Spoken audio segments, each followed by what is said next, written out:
Juan Pablo II, Audiencia General, miércoles 9 de marzo de 1988.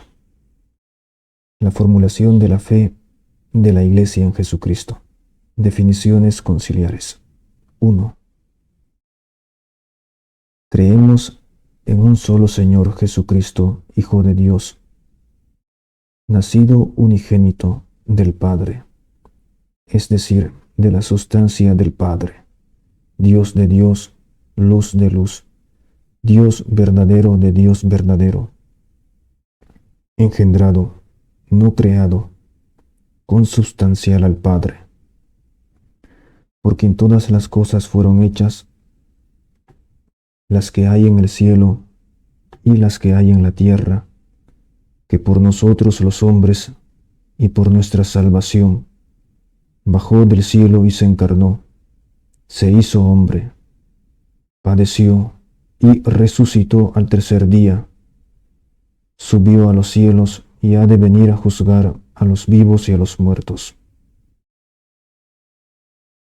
Este es el texto de la definición con la que el Concilio de Nicea, año 325, enunció la fe de la Iglesia en Jesucristo, verdadero Dios y verdadero hombre. Dios Hijo, consubstancial al Padre eterno, y hombre verdadero, con una naturaleza como la nuestra. Este texto conciliar entró casi al pie de la letra en la profesión de fe que repite la Iglesia en la liturgia y en otros momentos solemnes, en la versión del símbolo niceno-constantinopolitano, en torno al cual gira todo el ciclo de nuestras catequesis. El texto de la definición dogmática conciliar reproduce los elementos esenciales de la cristología bíblica que hemos venido analizando a lo largo de las catequesis precedentes de este ciclo. Estos elementos constituían desde el principio el contenido de la fe viva de la Iglesia de los tiempos apostólicos, como ya hemos visto en la última catequesis.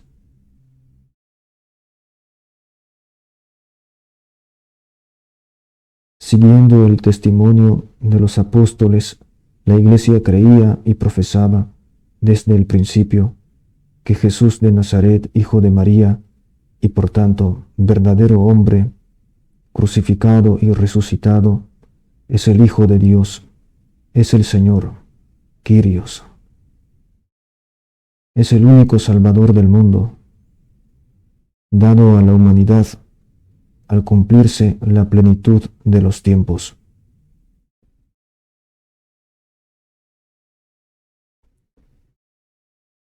La Iglesia ha custodiado desde el principio esta fe y la ha transmitido a las sucesivas generaciones cristianas. La ha enseñado y la ha defendido, intentando, bajo la guía del Espíritu de verdad, profundizar en ella y explicar su contenido esencial, encerrado en los datos de la revelación. El Concilio de Nicea ha sido, en este itinerario de conocimiento y formulación del dogma, una auténtica piedra miliar. Ha sido un acontecimiento importante y solemne que señaló desde entonces el camino de la fe verdadera a todos los seguidores de Cristo, mucho antes de las divisiones de la cristiandad en tiempos sucesivos.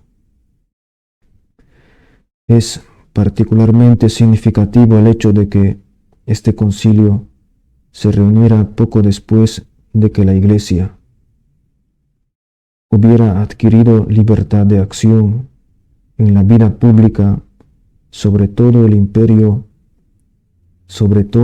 el territorio del Imperio Romano, como si quisiera significar con ello la voluntad de permanecer en la una fides de los apóstoles, cuando se abrían al cristianismo nuevas vías de expansión. En aquella época, la definición conciliar refleja no sólo la verdad sobre Jesucristo, heredada de los apóstoles y fijada en los libros del Nuevo Testamento, sino que refleja también de igual manera la enseñanza de los padres del período post-apostólico, que como se sabe era también el período de las persecuciones y de las catacumbas. Es un deber, aunque agradable para nosotros, nombrar aquí al menos a los dos primeros padres que, con su enseñanza y santidad de vida, contribuyeron decididamente a transmitir la tradición y el patrimonio permanente de la Iglesia. San Ignacio de Antioquía, arrojado a las fieras en Roma en el año 107 o 106, y San Ireneo de Lyon, que sufrió el martirio, probablemente en el año 202. Fueron ambos obispos y pastores de sus iglesias. De San Ireneo queremos recordar aquí que, al enseñar que Cristo es verdadero hombre y verdadero Dios, escribía: ¿cómo podrían los hombres lograr la salvación si Dios no hubiese obrado su salvación sobre la tierra? ¿O cómo habría ido el hombre a Dios si Dios no hubiese venido al hombre? Argumento, como se ve, soteriológico, que a su vez halló también expresión en la definición del Concilio de Nicea.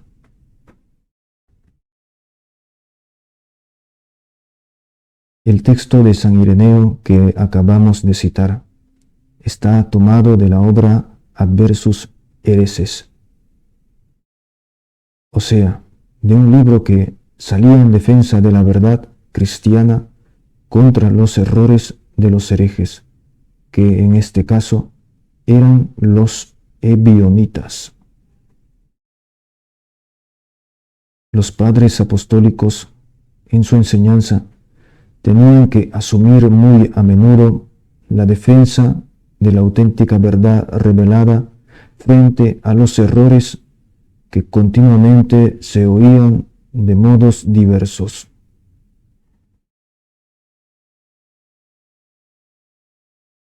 A principios del siglo IV fue famoso Arrio, quien dio origen a una herejía que tomó el nombre de arrianismo.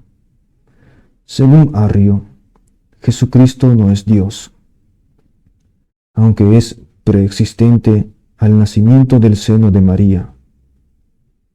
Fue creado en el tiempo.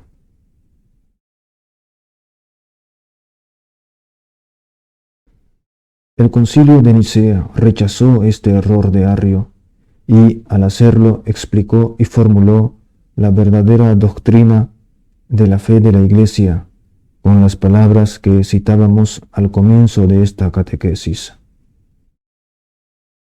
Al afirmar que Cristo, como Hijo unigénito de Dios, es consubstancial al Padre, el Concilio expresó en una fórmula adaptada a la cultura de entonces la verdad que encontramos en todo el Nuevo Testamento.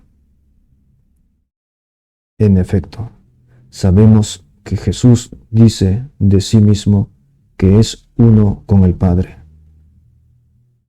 Yo y el Padre somos uno. Juan 10:30. Y lo afirma en presencia de un auditorio que, por esta causa, quiere apedrearlo por blasfemo. Lo afirma ulteriormente durante el juicio ante el Sanedrín hecho este que va a costarle la condena a muerte. Una relación más detallada de los lugares bíblicos sobre este tema se encuentra en las catequesis precedentes.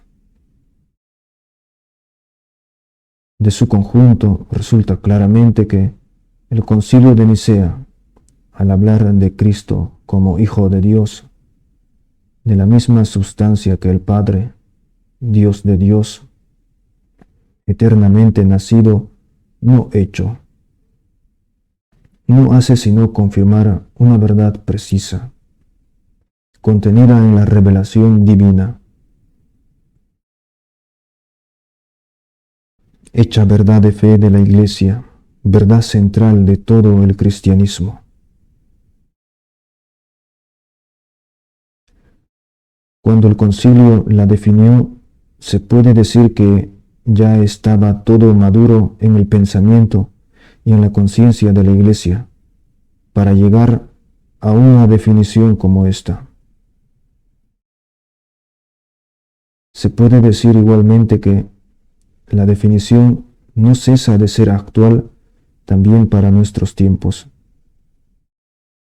en los que antiguas y nuevas tendencias a reconocer a Cristo solamente como hombre, como un hombre, aunque sea como un hombre extraordinario y no como Dios, se manifiestan de muchos modos. Admitirlas o secundarlas sería destruir el dogma cristológico, pero significaría al mismo tiempo la aniquilación de toda la soteriología cristiana. Si Cristo no es verdadero Dios, entonces no transmite a la humanidad la vida divina. No es, por consiguiente, el Salvador del hombre en el sentido puesto de relieve por la revelación y la tradición. Al violar esta verdad de fe de la Iglesia, se desmorona toda la construcción del dogma cristiano. Se anula la lógica integral de la fe y de la vida cristiana, porque se elimina la piedra angular de todo el edificio.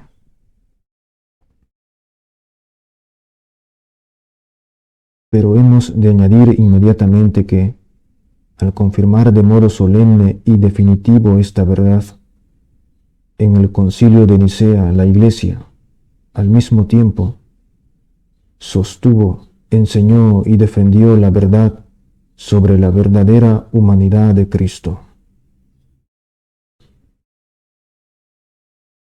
También esta otra verdad había llegado a ser objeto de opiniones erradas y de teorías heréticas.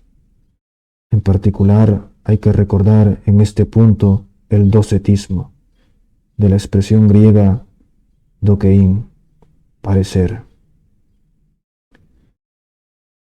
Esta concepción anulaba la naturaleza humana de Cristo, sosteniendo que Él no poseía un cuerpo verdadero, sino solamente una apariencia de carne humana. Los docetas consideraban que Dios no habría podido nacer realmente de una mujer, que no habría podido morir verdaderamente en la cruz. De esta posición se seguía que en toda la esfera de la encarnación y de la redención teníamos solo una ilusión de la carne, en abierto contraste con la revelación contenida en los distintos textos del Nuevo Testamento, entre los cuales se encuentra el de Juan, el de San Juan, Jesucristo, venido en carne. Primera de Juan 4:2. El Verbo se hizo carne. Juan 1:14. Y en aquel otro de San Pablo, según el cual, en esta carne, Cristo se hizo obediente hasta la muerte y una muerte de cruz.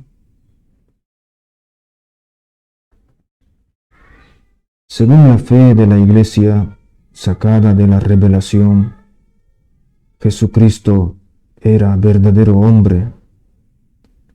Precisamente por esto su cuerpo humano estaba animado por un alma verdaderamente humana.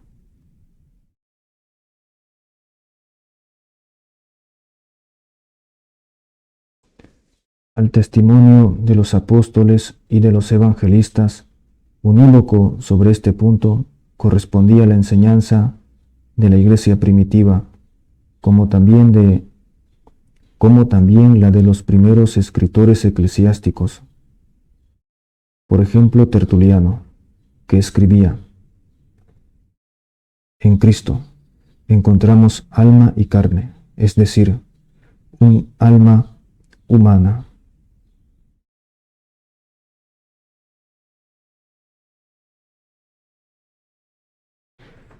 En Cristo encontramos alma y carne, es decir, un alma humana y una carne.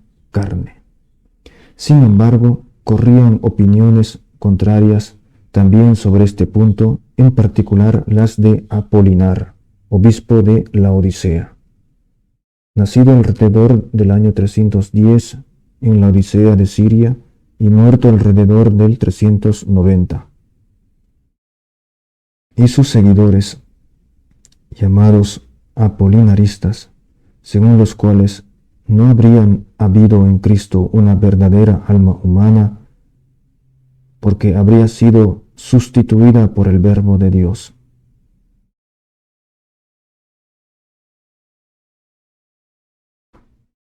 Pero está claro que también en este caso se negaba la verdadera humanidad de Cristo. De hecho, el Papa Dámaso I, en una carta dirigida a los obispos orientales, indicaba y rechazaba contemporáneamente los errores tanto de Arrio como de Apolinar. Aquellos, o sea, los arrianos, ponen en el Hijo de Dios una divinidad imperfecta. Estos, es decir, los apolinaristas, afirman falsamente una humanidad incompleta en el Hijo del Hombre.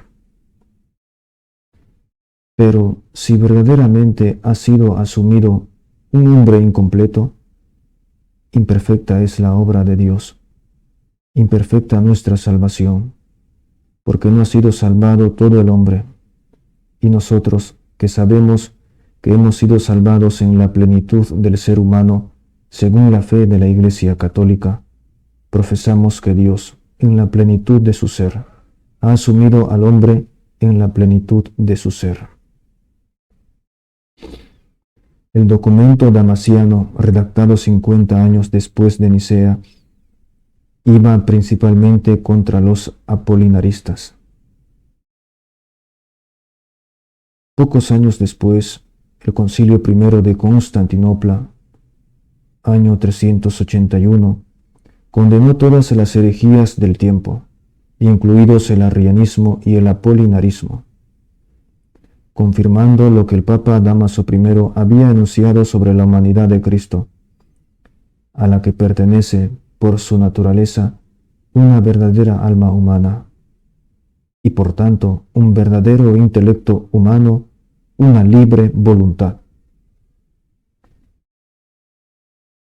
El argumento soteriológico con el que el Concilio de Nicea explicó la encarnación, enseñando que el Hijo consubstancial al Padre se hizo hombre por nosotros los hombres y por nuestra salvación, halló nueva expresión en la defensa de la verdad íntegra sobre Cristo, tanto frente al arrianismo como contra el apolinarismo, por parte del Papa Dámaso y del Concilio de Constantinopla. En particular, respecto de los que negaban la verdadera humanidad del Hijo de Dios. El argumento soteriológico fue presentado en un modo nuevo. El argumento soteriológico fue presentado de un modo nuevo, para que el hombre entero pudiera ser salvado. La entera, perfecta humanidad debía ser asumida en la unidad del Hijo. Quod non est assumptum, non est sanatum.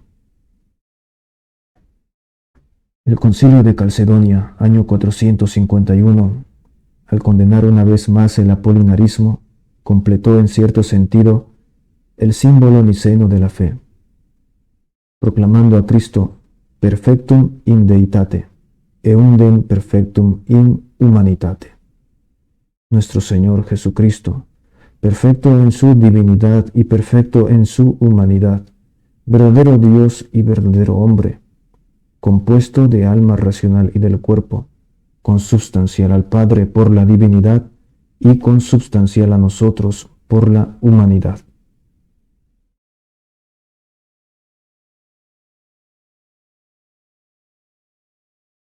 Semejante a nosotros en todo menos en el pecado, engendrado por el Padre antes de los siglos, según la divinidad, y en estos últimos tiempos, por nosotros y por nuestra salvación, de María Virgen y Madre de Dios, según la humanidad, uno y mismo Cristo Señor, unigénito. Como se ve en la fatigosa elaboración del dogma cristológico, realizada por los padres y concilios, nos remite siempre al misterio del único Cristo, Verbo encarnado por nuestra salvación, como nos lo ha hecho conocer la revelación, para que creyendo en Él y amándolo, seamos salvados y tengamos la vida.